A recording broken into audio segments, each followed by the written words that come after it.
I'm LaDonna Lockhart, CEO of Maximum Acceleration, here today with my good buddy Brandon Treadway of Social Coach. Brandon, let's go through a little background. Tell me about yourself. Tell me, I don't know, tell me whatever you feel like telling me. Let's see. I am the director of growth for Social Coach. We are a social media management platform, particularly for the mortgage and real estate industry. We have lots of great tools built into our app, but our biggest thing is to help mortgage and real estate professionals get on social media, perform well, gain more leads, and be successful. I have been in the mortgage industry in the past on the education side. We used to work together. I left. I did the agency space in marketing for about a decade, came back. So now I'm back in the mortgage industry. Tales old as time, I guess. So now I'm working with Social Coach, and I love marketing, love social media. I have my own kind of like social media pet project that I do with 20,000 followers and growing. So it's something that I'm passionate about. I enjoy doing, and I trying to help the industry take this like really great tool that has incredible ROI and leverage it.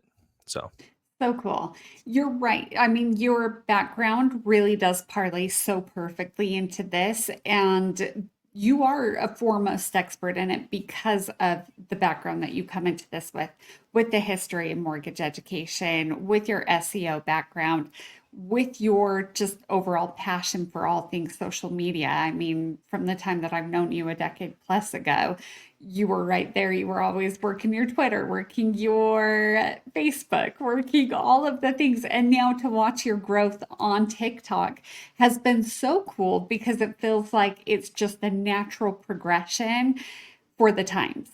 mhm, So good for you. Good for you thank you. for being able to jump right over to that. Yeah. What would you say for people who are looking to get started, let's say on TikTok? I know so many hmm people are still hesitant, even though it's obviously this huge beast that other people have figured out how to hack and how to make really work for them. What would you say to those people who have kind of stayed resistant to it?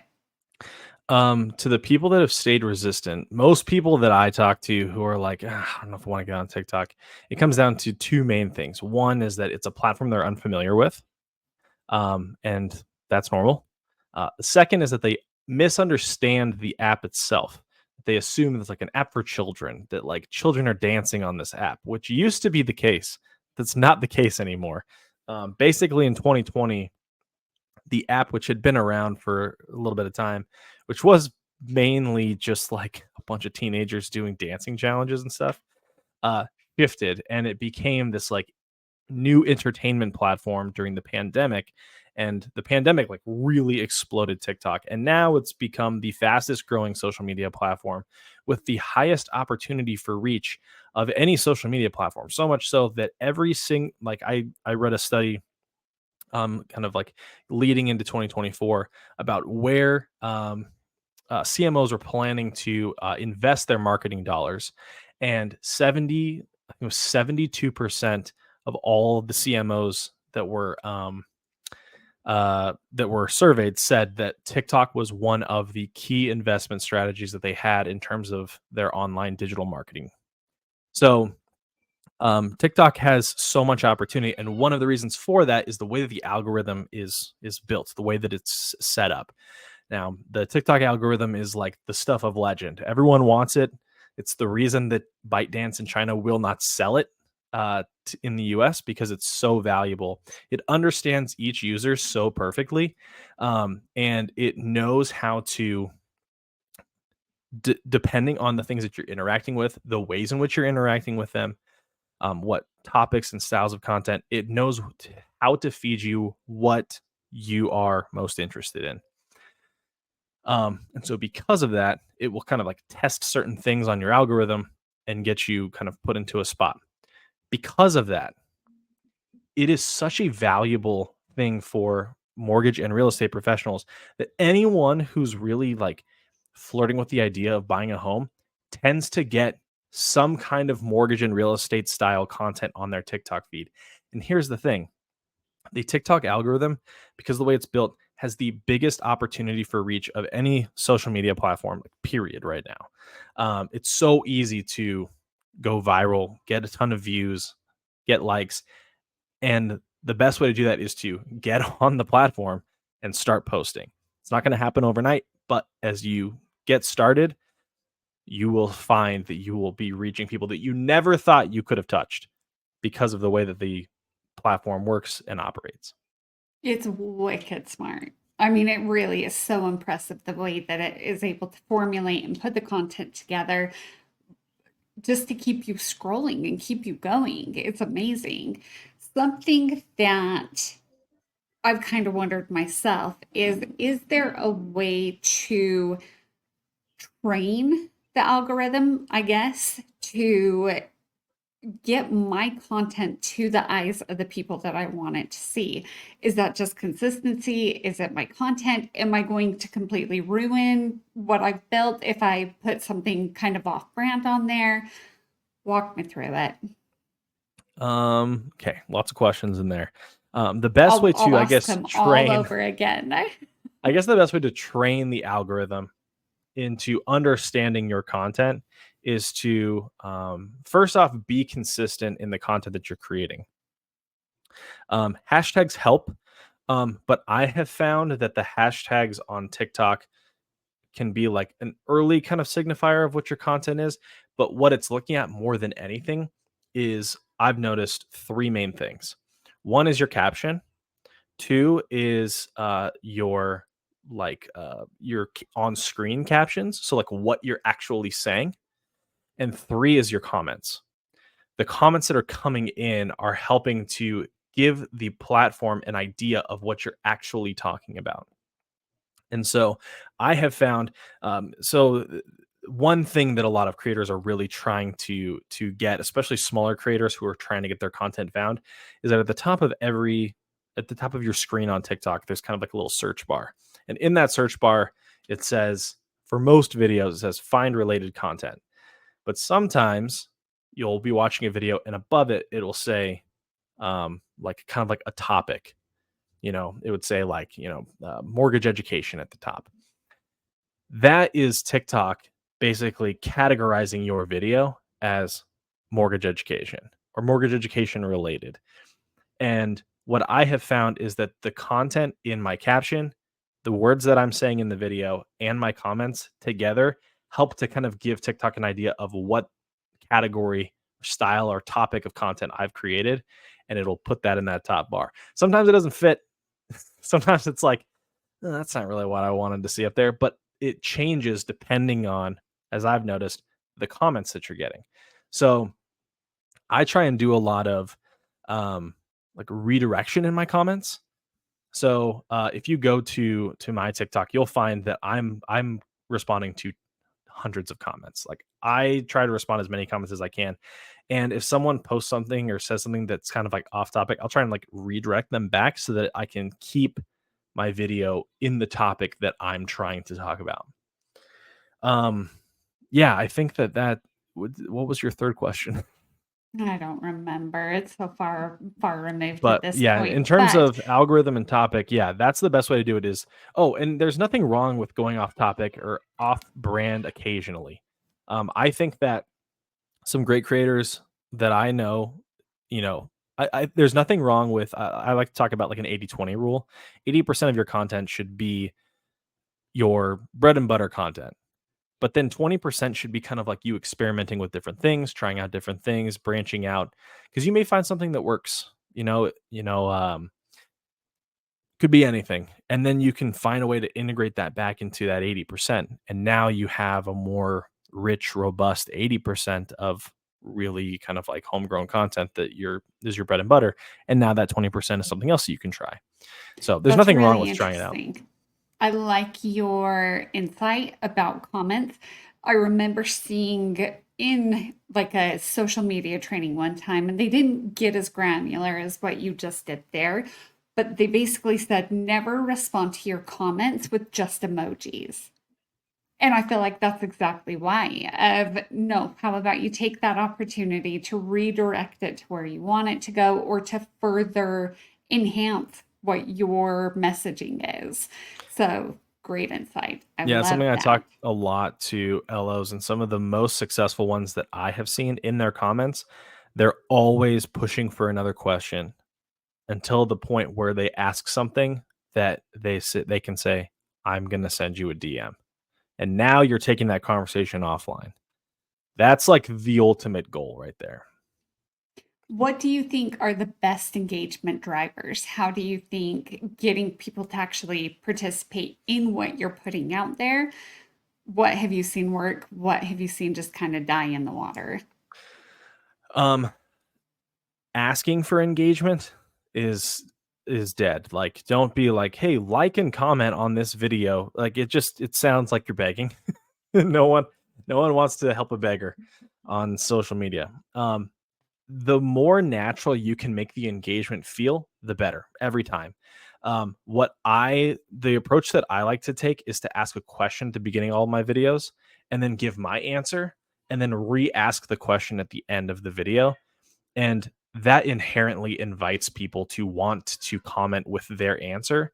And especially because, if I ask a specific question and then I give a list of things that I think fit the bill, I'm obviously not gonna be able to cover everything. So I always tend to leave some obvious answers on the table so that people can comment those answers and tell me, "How did you possibly miss this?" And I'm like, "Well, I didn't miss it. I just knew that someone would comment it. So thank you very much." Um, and so, in terms of engagement drivers, asking questions to get those comments is crucial.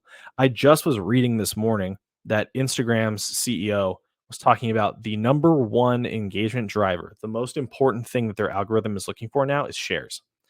They want content that people are willing to share. So, comments are great, likes are great. They're not as great as comments, but content that is shareable is what Instagram's wanting to push, and TikTok's no different in that regard. No, that So totally makes sense. finding something that you feel like someone's able to share is crucial. It's not easy. It's not always easy to say like, oh, here's something that is not just going to be for you, but also that you're going to want to tell someone else about. But if you can find it, you will have more success. I really appreciate those tips, and it kind of sparked one that I heard from one of my buddies who is a mortgage influencer. And he says that he purposefully puts typos in a lot of his just to drive that engagement of people correcting him. And then he'll go back and do the same thing. He redirects them right where he wants them to go. So there are kind of those just little genius hacks that I think are overlooked or people just aren't aware of them. What would you say for people who are struggling to find their voice on social media, for people who are trying to figure out how do I integrate? I mean, I'll use myself as an example. I'm in this very niche demographic of an industry where you have real estate and mortgage, and then from there you have mortgage, and then from there you have mortgage education. Trying to figure out exactly how to put relevant and engaging content out there, it's tough. Like, this is a niche territory that I'm in. What do you think is some helpful information for people like me to try to find valuable things to put out there while also staying authentic to me and my personality? Um, well, first off, I would say that virality does not always equal success. Just because a post goes viral doesn't mean that it's a great post, and just because a post doesn't go viral doesn't mean it's a bad post. I talk a lot about how, especially if you're in a niche kind of category, like it doesn't if a post goes viral, but you're in a niche category, that probably means that there's a misstep. Like if you're trying to target a very small group of people, but 2 million people are getting your video, it's like, okay, are you actually specific enough in your content to where the people that need your content are getting it and it's helping them? Or are you so broad to mass appeal to as many people as possible that you're actually just missing the mark with the people you're trying to reach? And I think that the more that you can understand, okay, I am in a niche, I'm going to be reaching less people. How can I reach the people that I need to reach and give them what they need? The more successful you will be. That's, I think, how you stay authentic and true to kind of like your mission, is by knowing what those people need. Asking questions to the people that you're meeting every day is a great way to get ideas of where are people's pain points, where can I educate people, what kind of thing, what are the different things that I can create that can be educational, entertaining, exciting, shareable, um, and a mix of education and entertainment is like crucial. Um, for us at Social Coach, we try and do a mix of the two with as much as we can. Like, we try and have our education videos also be entertaining. Sometimes we go all entertaining. We just did a Oh, you're a Costco. Costco guy. We just did a Costco video that has been getting some reactions. And It was so good. Eh? it has nothing to do with Social Coach at all. But we were like, this could be just like really funny and just like show off our style and our personality. Um, and yeah, like, I think the more that you can have fun doing social media, the better it will be. If you're not having fun, this is crucial. If you're not having fun posting on social media, you're kind of wasting everyone's time. Don't post because, like, oh, well, I'm just supposed to, and my manager told me that I have to. Like, figure it out. Figure out how you can turn it into something that's fun and enjoyable for you, because then it will be fun and enjoyable for the people watching your content, and they will engage and it will be better. What do you what's kind of your preferred methodology behind when you post? Do you have specific times? Do you like to feed the algorithm? What do you feel like has been successful for you? And do you think it's applicable across the board? Um, so one thing I talk a lot about at Social Coach is consistency. And the reason I talk about consistency is not, some people say, oh, you got to stay consistent because it'll keep you in the algorithm. That's not why. That's one way, sure. But the reason that consistency is so crucial is that you will not figure out the problems with your content until you keep posting. Because what you'll find is that over time, you just hone things and it gets better as you keep going. We talked about this, in another chat. I looked back the other day. I was looking back at just 4 or 5 months ago at some of my content, and I was like, "Sheesh, how did anyone watch this? This is so bad." And then I look at my content now, and I'm like, "Oh, this feels much more. I feel more natural. I've figured out my lighting. I figured out my audio. I figured out how I like to use certain elements in TikTok to make my videos look better. I figured out my topics, my hooks, all that stuff." Um, and so that's where the consistency comes into play, because you figure out those things and then you see what works and you can see which videos are popping off and say, I need to do more of that. And the more that you do that, the more that you'll find something that does even better. And secondary to that is post times. Everyone loves to have a good article that says, here are the best times to post based on our data. And it's like, that's great. Hootsuite has some kind of like research thing they've done. They've pooled all of the data amongst all their categories, and here are that's great, but that's not you. That's not your industry. Like, let's get specific. And the best way for you to determine the best time to post is based on your own engagement and your own results. I started off posting at noon, and I used to post at noon and 4:30. But I felt like my 4:30 posts were always doing better than my noon posts. And so I started shifting from to 2:30 to 6:30. So I kind of upped it by 2 hours. And then I started feeling like my posts weren't doing well at all. So then I started shifting back down an hour. Now I only post really once a day between 4:30 and 5:30, and those posts do great. But they also ebb and flow. I'm finding that they do well in the first hour or two. They kind of drop off for a little bit, and then right around 8 my time Pacific, 8 Pacific, it shoots back up, and from 8 to 11 I get great engagement as everyone's laying in bed scrolling before they fall asleep. it dies out, and then the next day it kind of slowly starts floating back up. So that's all based on my own analytics, my own experience. So look at your own results and it will help guide you into what's going to be effective. Fantastic tips. I love all of those.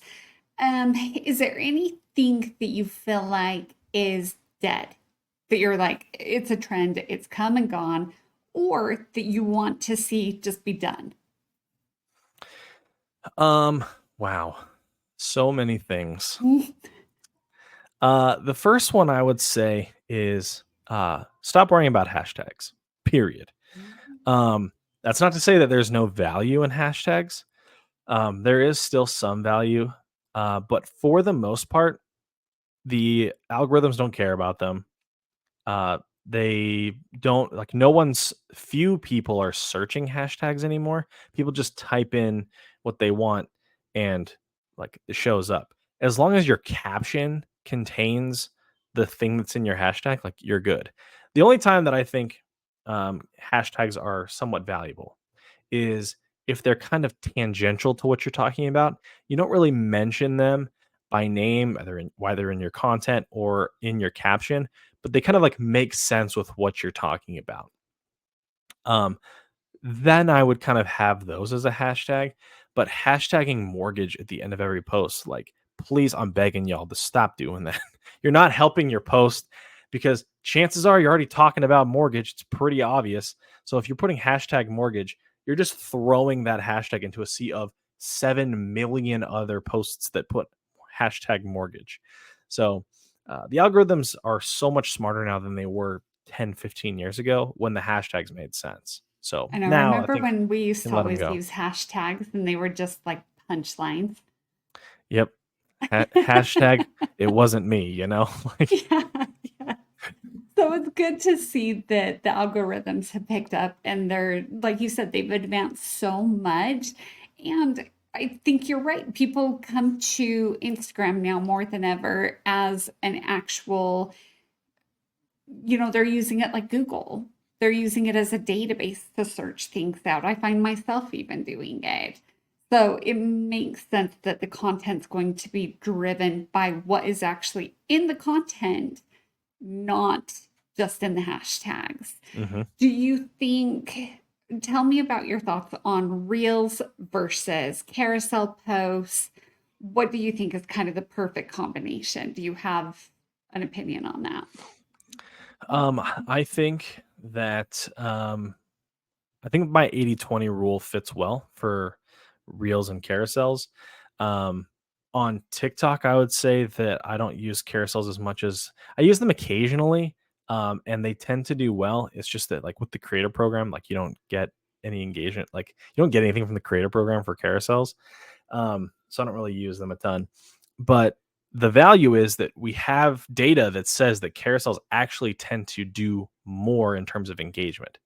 So I think that if you can do 80% video, 20% carousels to start, and then find out, all right, how are these performing against each other? And then you can shift your emphasis one way or the other, depending on your results.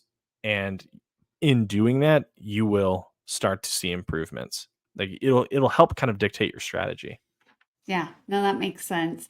It is always challenging when you are jumping into some of these platforms that maybe you're not overly familiar with, like TikTok or LinkedIn.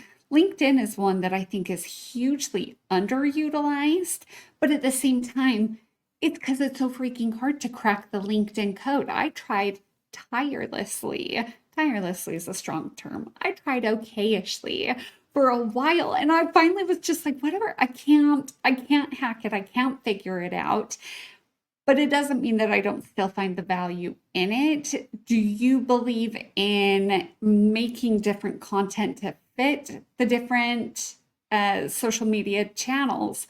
Or is it kind of just throw it all out there and just let it stick if it sticks? What do you think? That's a good question. Some content makes sense on every platform. Um, the great thing about short form video is that every platform is bending over backwards to fit it into its algorithm. So you obviously have TikTok, you have Instagram Reels. LinkedIn has been testing a new Shorts feature that will essentially be another TikTok, other Reels, but all business related. Yay. And all these different algorithms. X is doing the same thing where it's trying to emphasize video content over everything else because that's the kind of content that keeps people on the platforms and they engage well with it. Um, so I think starting off, it's good to test. What I have found is that because TikTok allows much longer videos than Reels does, because you have to remember Instagram is split up into two different algorithms. You have the Instagram post algorithm, and then you have the Instagram Reels algorithm. Reels tends to get better reach. It's much more similar to the TikTok algorithm, and so, but the maximum video length for that is 90 seconds. Past that, you are in post territory. So I try and take my TikTok videos, cut out anything unnecessary to get them down to 90 seconds so I can post them on Instagram. So they're the same content, but slightly different versions of each other. Um, but I think if you're creating, always just like keep your audience in mind. If you're a mortgage, if you're an LO and you're posting on LinkedIn, are you reaching the audience that you're trying to reach? Is the content that you're creating for, potential home buyers, is that where you think you're going to find them on LinkedIn? Or should you be creating content that's more networking with realtors? Like, I think you need to think, is the audience that I'm trying to reach with this specific piece of content on this platform? And that will help you make sure that you're posting in the right spot. Even though I know you love my millennial pauses, I totally get that other people do not. So, what are your favorite editing software or apps that you recommend for pulling some of those things out of there to clean up content? So first off is Video Catalyst from Social Coach, which basically allow for filming directly in our app, and then you record and then punch it through, and our on team professional editors cut out all that stuff. No millennial pauses, add b-roll, add captions, super super simple. Love it. um, the other thing is editing inside the apps. Like TikTok has a fairly decent editing software inside. I find it, even though I edit all my videos, my personal stuff in there, it's can be kind of difficult to use. And I wish that I could, much like I put my professional stuff through Social Coach, I wish I could do my like kind of pet project stuff through there too. Um, but CapCut is pretty popular, but CapCut seems to be getting faded out. The videos that I used to edit in CapCut and post on TikTok, all getting suppressed, all getting an unoriginal content tag, unoriginal content hit. In fact, TikTok seems to, which is interesting because they're both owned by ByteDance in Mhm. China. TikTok just released, I think it was last week, the TikTok Studio app, which is basically a new version of CapCut, but it's all like directly tied to TikTok. So I haven't really tested it out a ton. I've heard from some of my other creator friends that the videos tend to have poor quality when they're ported over. So I'm like, "Oh, I don't want to try that yet." But I'm thinking for my video today, I might try it out and, see where it takes me. But That's so fascinating because I personally have tried to play around with that and see if I edit this content in Instagram and then if I edit this one in CapCut and it's the exact same video, but let's see how it plays based on the different editing that I've done. I mean, at first it felt like if I was posting to TikTok and I was using CapCut, it actually was upgraded. And then you're right. Recently, I've seen like a downgrade shift in it. So that makes a lot of sense why that might be happening. mhm.